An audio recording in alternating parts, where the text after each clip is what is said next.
யுகங்களை கடந்து உலகின் தன்னிகரற்ற இதிகாசமாய் திகழும் மகாபாரதத்தின் பிரம்மாண்ட பாதையில் ஒரு பயணம். அஸ்தினாபுரம், பாஞ்சாலம், இந்திரபிரஸ்தம், துவாரகை, விராடம் என இதிகாச காலத்தை நோக்கி ஒரு இணையற்ற யாத்திரை.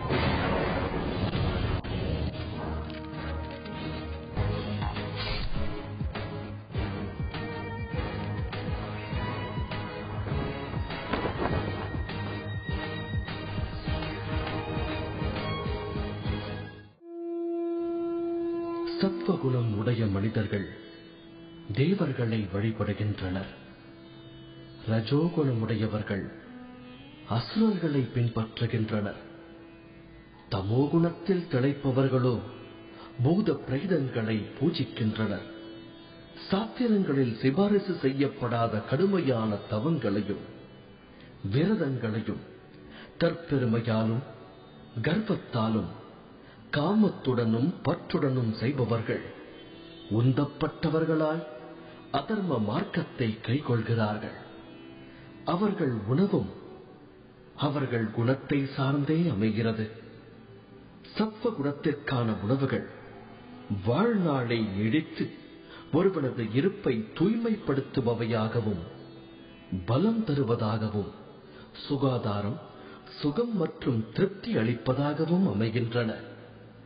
மிகவும் கசப்பான, புளிப்பான, உப்பான, காரமான உணவுகள் ரஜோகுணம் உடையவர்களால் விரும்பப்படுகின்றன. இத்தகைய உணவுகள் நோய்களையும் துன்பத்தையுமே உண்டாக்கும். சுவையற்றதும் சீரழிந்ததும் தூய்மையற்றதுமான உணவுகள் தமோகுணம் உள்ளவர்களால் விரும்பப்படுகின்றன. கிருஷ்ணனோட வழிபாடு தொன்று தொட்டு நம்ம கலாச்சாரத்தில் இருந்துகிட்டு இருக்கு. காஷ்மீர்ல இருந்து கன்னியாகுமரி வரைக்கும் கிருஷ்ணர் வழிபாடு இல்லாத இடமே இல்லைன்னு நாம சொல்லலாம். இவ்வளவு பரவலா இருக்கிற கிருஷ்ணனோட வழிபாடு எங்க தொடங்குச்சு, யார் யாரெல்லாம் அதை பரப்பினாங்கன்ற விஷயத்தை நம்ம பார்க்க போறோம். தமிழ்நாட்டில் கிருஷ்ணனோட வழிபாடு பரவலா இருக்கிறதுக்கு முக்கிய காரணம் ஆழ்வார்கள் தான். 12 ஆழ்வார்கள் ரொம்ப முக்கியமானவர் நாதமுனிகள். இவர் கிருஷ்ணரை பற்றி 4000 பாடல்களை தொகுத்திருக்கார். இந்த 4000 பாடல்கள் தான் 4000 திவ்ய பிரபந்தம்னு அழைக்கப்படுது. கிருஷ்ணர் வழிபாட்டில் ஈடுபட்டவங்க அரசர்களோட உதவியோட நிறைய கோயில்களை கட்டினாங்க. அந்த கோயில்களை நம்ம பார்த்துட்டு வரோம். இப்போ கிருஷ்ணனோட சரித்திரத்தோட சம்பந்தப்பட்ட சில இடங்களை நம்ம பார்க்க போறோம்.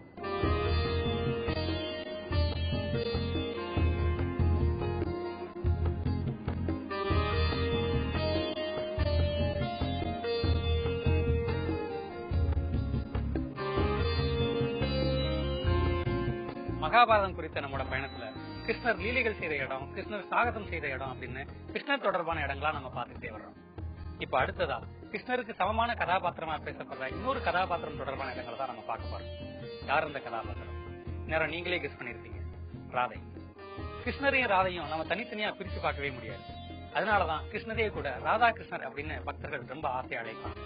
அந்த ராதை பிறந்த ஊரான பர்ஜானா, இந்த ராதை வாழ்ந்த வீடு, ராதைக்காகவே கட்டப்பட்ட கோயில், இதெல்லாம் தான் ஒன்னொன்னா இந்த வாரம் நம்ம பார்க்க போறோம். மதுராவும் அதை சுற்றி உள்ள பகுதிகளும் சின்ன சின்ன கிராமங்கள் தான். தொடர்ந்து வர்ற பக்தர்கள், யாத்திரிகர்கள்னால இந்த பகுதி வளர்ச்சி அடைஞ்சிருக்கு. அதனால பார்க்கறதுக்கு குறு நகரங்கள மாதிரி இது தோற்றமளிக்குது. வருஷத்துல எல்லா நாட்களும் இந்த பகுதிகளை நோக்கி உலகத்துல இருக்கிற கிருஷ்ண பக்தர்கள் நிறைய பேர் வந்துகிட்டு இருக்காங்க. இந்தியா முழுக்க நகரமயமாக்கலோட பாதிப்பு எந்த அளவுக்கு இருக்கு அப்படிங்கறத நம்ம பயணத்திலேயே நம்மளால பார்க்க முடிஞ்சது. ரொம்ப குக்கிராமங்களா இருக்கிற ஒரு சில இடங்களை தவிர்த்து அநேகமா பெரும்பான்மையான பகுதிகளில் எல்லா விதமான பொருட்களுமே கிடைக்குது. சாலையோரங்கள்ல இருக்கிற இந்த கடைகளே அதுக்கு அத்தாட்சி. மதுராவில இருந்து நாம புறப்பட்டு ராதா குந்த் நோக்கி போய்கிட்டு இருக்கோம்.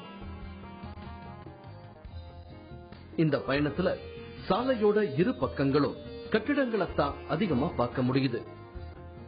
ஒரு ஊர் முடிஞ்சு இன்னொரு ஊர் துவங்குற இடம் தெரியாத அளவுக்கு இடைவெளியே இல்லாம கடைகளும் கட்டிடங்களும் காட்சியளிக்குது. சுமார் 45 நிமிட பயணத்துக்கு அப்புறம் இப்ப நாம ராதா குந்த் அப்படின்னு அழைக்கப்படுற ஊருக்கு வந்துட்டோம். தொலைவிலேயே தெரிகிற கோயில் கோபுரம் நம்மள வரவேற்குது. ஒரு வட இந்திய கிராமத்துக்கு உரிய அத்தனை லட்சணங்களும் ராதா குந்த் ஊருக்கு இருக்கு. இந்த ஊரோட மொத்த மக்கள் தொகையே சுமார் 6000 தான். நாம போனது ஒரு விடுமுறை நாள் அப்படிங்கறதுனால கடைகள் எல்லாமே மூடப்பட்டிருக்கு. அதனால சாலைகளும் பரபரப்பில்லாம அமைதியா தான் தென்படுது. இந்த ராதா குந்துங்கிற ஊருக்கு எதுக்கு வந்தோன்னு நாம தெரிஞ்சுக்க, இந்த ஊருக்கு ராதா குந்துன்னு பேர் வாங்கி தந்த இடத்துக்கு முதல்ல போகலாம். ராதா குந்தனுடைய வரவேற்பு வளைவிலேயே இங்க இருக்கிற வழிகாட்டி ஒருத்தரை நாம சந்திச்சோம். வெளியூர்ல இருந்து புதுசா யார் இங்க வந்தாலும் இந்த ஊரை சேர்ந்த வழிகாட்டிகள் அவங்களுக்கு உதவுறாங்க. இதுதான் ராதா குந்த், அதாவது தமிழ்ல சொல்லணும்னா ராதை குளம். இந்த குளத்துக்கு ஒரு புராண கதை இருக்கு.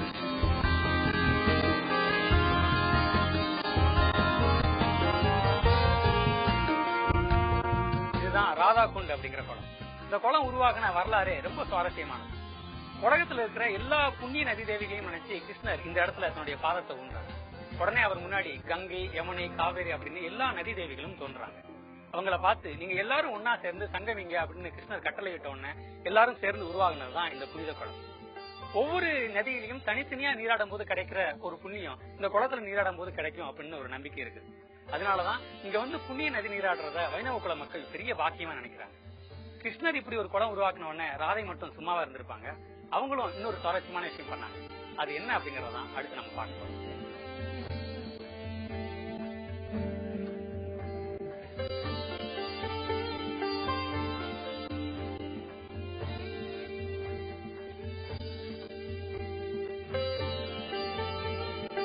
கிருஷ்ணர் தன்னோட பாதத்தை ஊனி ராதா குண்டுங்கிற குளத்தை உருவாக்கணும்னு ராதையும் தன்னுடைய வளையல வீசி ஒரு குளத்தை உருவாக்கி இருக்காங்க.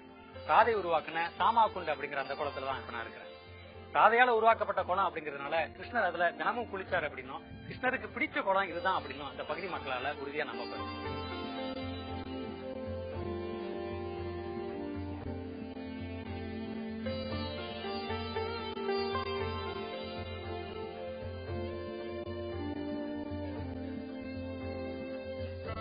இந்த குளத்துக்கு கடந்த 4 நூற்றாண்டுகளா கூடுதல் மதிப்பு ஏற்பட்டிருக்கு. அதுக்கு காரணம் ஒரு நூல்.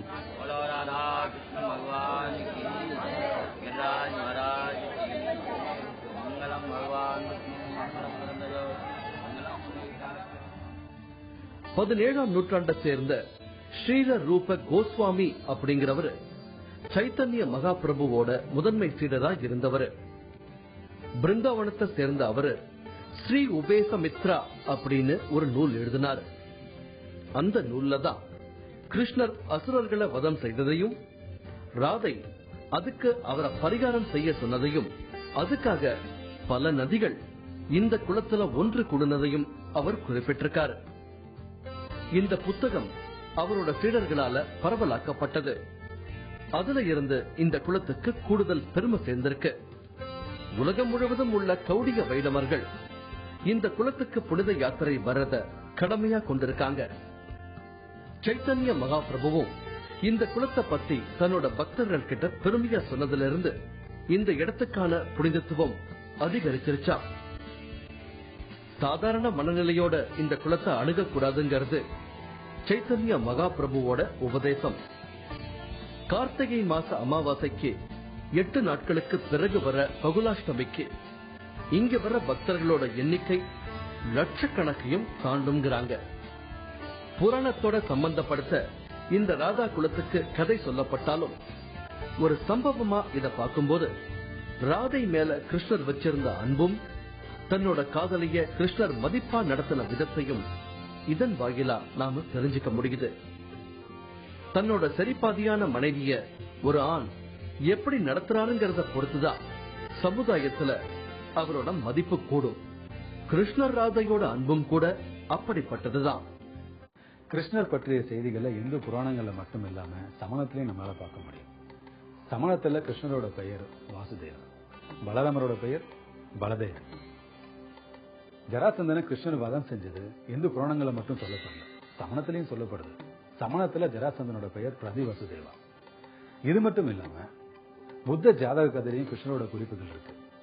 இதுல கிருஷ்ணரை பலதேவன், கன்ஹன், கேசவன் அப்படின்னு வித்தியாசமான பெயர்கள் அழைக்கப்படுறாரு. கண்ணன்ற பெயர் தான் காலப்போக்கில் மருவி கண்ணன் அழைக்கப்பட்டுச்சு.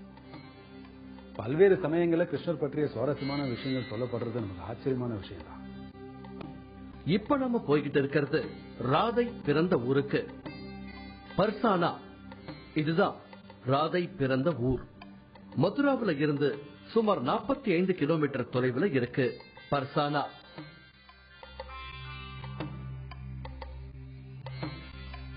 இது மலைகளால சூழப்பட்ட ஒரு கிராமம். பர்சானாவை சூழ்ந்து நாலாபுறமும் மலைகள் இருக்கு.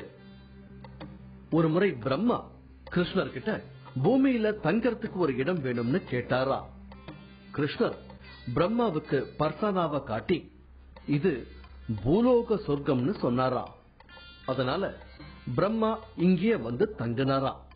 பிரம்மாவின் 4 தலைகள் தான் இந்த 4 மலைகள் அப்படின்னு இந்த ஊரோட புராண வரலாறு குறிப்பிடுது.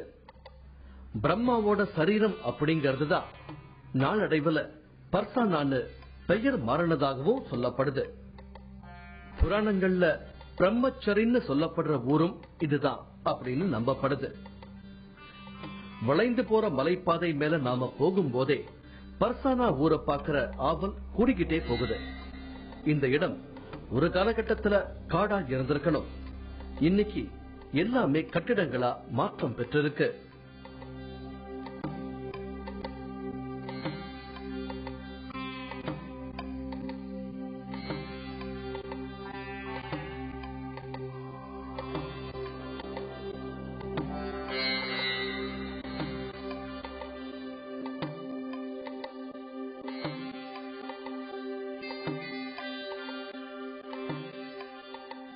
பர்சானால இருக்கிற ராதையுடைய ஜென்மபூமியில தான் இப்ப நான் இருக்கிறேன்.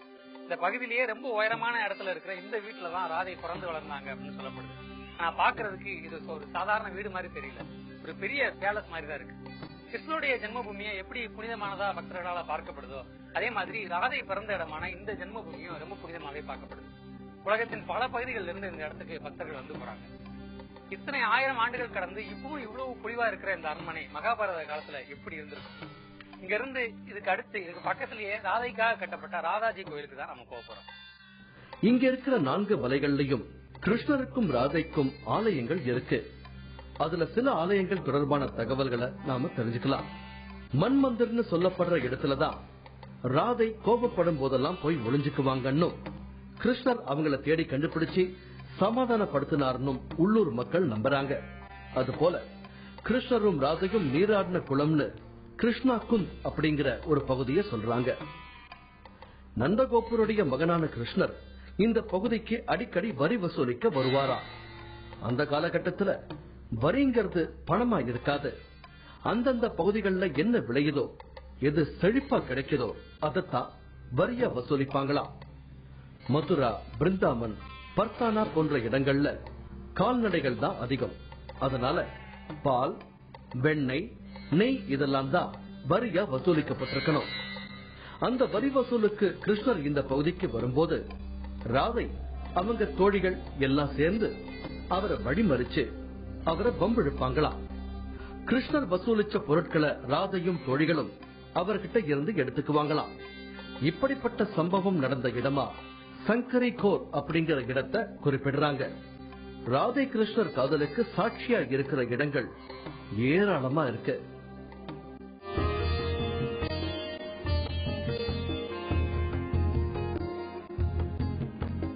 கிருஷ்ணரை மட்டுமே வழிபடக்கூடிய ஆலயங்கள் உலகம் முழுக்க இருக்கு.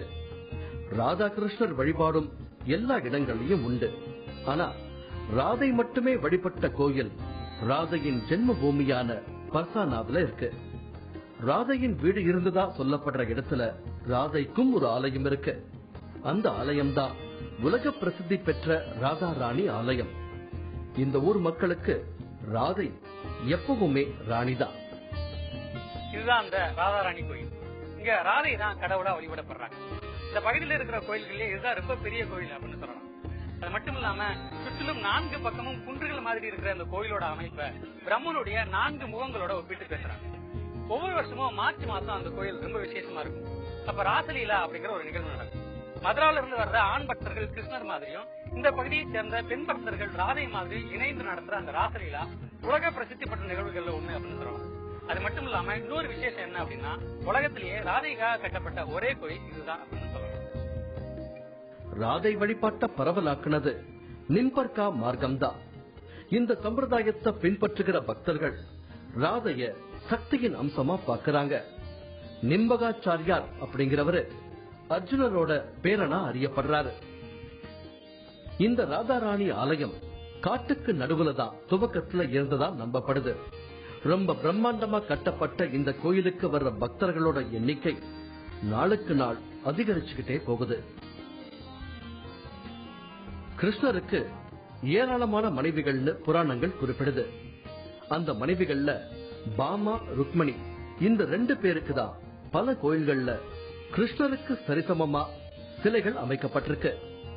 பெரும்பாலான ஆலயங்கள்ல ராதாகிருஷ்ணர் சிற்பத்தை பார்த்திருக்கலாம்.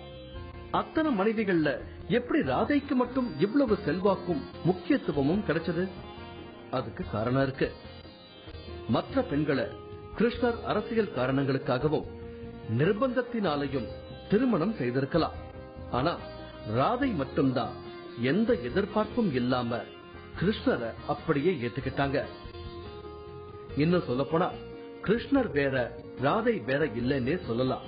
அந்த அளவுக்கு 2 பேரோட ஆற்றலும் ஒன்னாவே இருந்திருக்கு.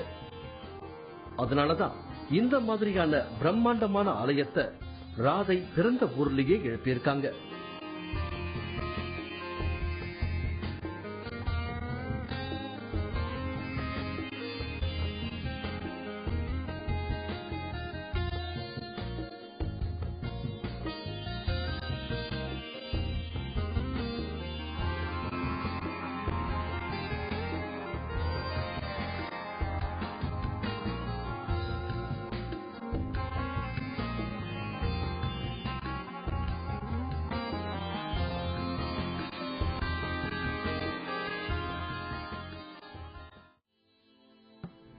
அடுத்ததா ராதையின் கதையில மிக முக்கியமான பங்கு வகிக்கிற இன்னொரு இடத்துக்கு நாம போக போறோம். அதுக்கு நாம மறுபடியும் யமுனை நதிக்கரையை நோக்கி பயணிக்கணும். மகாபாரதத்துல பல முக்கியமான கதாபாத்திரங்கள் இருக்கு. அதுல குறிப்பிடத்தகுந்த ஒரு கதாபாத்திரம் துர்வாச மகரிஷி. மகரிஷிகள் அத்ரிக்கும் அனுசூயா தேவிக்கும் மகனா பிறந்த துர்வாச முனிவர் தன்னுடைய முன்கோபத்துக்கு ரொம்ப பிரபலமானவர். அதாவது மனம் மகிழ்ந்து வரம் கொடுக்கறதுக்கும் பிரசித்தி பெற்ற துர்வாச முனிவர் அவருடைய மனம் கோணும்படியா யாராவது நடந்துகிட்டா உடனடியா கோபத்துல அவங்களுக்கு சாபம் வழங்கக்கூடிய தன்மை கொண்டவரா இருந்திருக்கார்.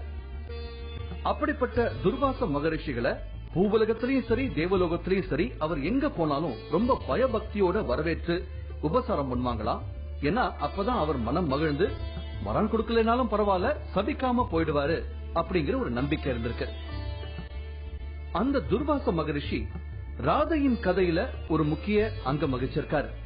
அது எப்படின்னா, ஒரு சமயம் ராதை தனக்கு செஞ்ச பணி விடைகளால ரொம்ப மனம் மகிழ்ந்து போன துர்வாச முனிவர் ராதை அவங்க கரங்களால யாருக்கு உணவு சமைத்து பரிமாறினாலும் அதை உட்கொள்ளக்கூடியவங்க நீண்ட நெடுங்காலம் ஆரோக்கியமா புகழோடையும் பெருமையோடையும் வாழ்வாங்கன்ற வரத்தை ராதைக்கு அவர் வழங்கியிருக்காரு. அப்படிப்பட்ட துர்வாச மகரிஷிகள் நினைவா இங்க அவருக்கும் ஒரு ஆலயம் எழுப்பியிருக்காங்க. இப்போ நாம அந்த ஆலயத்துல தான் இருக்கோம். இப்ப நான் துர்வாச முனிவருக்காக கட்டப்பட்ட ஒரு கோயில தான் இருக்கு. இந்த இடத்துல தான் துர்வாச முனிவர் அமர்ந்து தியானம் பண்ண வரான். அப்ப இந்த பகுதியை சுத்தி இருக்கிற கோபியர்கள்லாம் நிறைய படங்களை படிச்சு துர்வாச முனிவர்கிட்ட இருந்து ஆசீர்வாதம் வாங்குவாங்க. ஒரு சமயம் இது பக்கத்துல இருக்கிற ராதையோட குடிலுக்கு துர்வாச முனிவர் உணவருந்த போயிருக்கிறார். ராதை ரொம்ப பணிவா அவரை வரவேற்று ஒரு அருமையான உணவை அவருக்கு படைச்சிருக்கிறாங்க. உடனே சந்தோஷமாகி மனம் குளிர்ந்து போன துர்வாச முனிவர் ராதைக்கு ஒரு வரம் கொடுக்கிறாரு. அது என்ன வரம் அப்படின்னா, ராதையோட கையால சமைச்ச உணவை யாரெல்லாம் சாப்பிடுறாங்களோ அவங்களுடைய புகழும் ஆயுளும் நீடிக்கும் அப்படிங்கிற ஒரு வரம் தான். அதனாலதான் ராதை எப்பெல்லாம் கிருஷ்ணரை பார்க்க போறாங்களோ அப்பெல்லாம் தன்னோட கையால கிருஷ்ணருக்கு சமைச்சு போடணும் அப்படின்னு பிரியப்படுவாங்களாம். இதே மாதிரியான ஒரு வரத்தை தான் குந்தி தேவிக்கும் கொடுக்கிறாரு துர்வாச முனிவர். அது என்ன வரும் அப்படின்னா, குந்தி தேவி கண்ணை மூடி எந்த கடவுளை நினைக்கிறாங்களோ அந்த கடவுள் குந்தி தேவி முன்னாடி காட்சியளிப்பாங்க அப்படிங்கிற வரம் தான். அப்படிதான் குந்தி தேவி சூரிய தேவனை நினைக்கிறாங்க. கர்ணன் அப்படிங்கிற ஒரு கதாபாத்திரம் மகாபாரதத்துல உருவாகுது. இவ்வளவு முக்கியமான வரங்களை அள்ளி கொடுக்கிற முக்கியமானவர் அப்படிங்கறதுனால துர்வாச முனிவர் அமர்ந்த இடத்துல ஒரு கோயில் கட்டியிருக்கிறாங்க. இந்த கோயில துர்வாச முனிவரோட சேர்த்து ராதை, கிருஷ்ணர், யமுனா தேவியோட வழிபாடையும் நம்மளால பார்க்க முடியும்.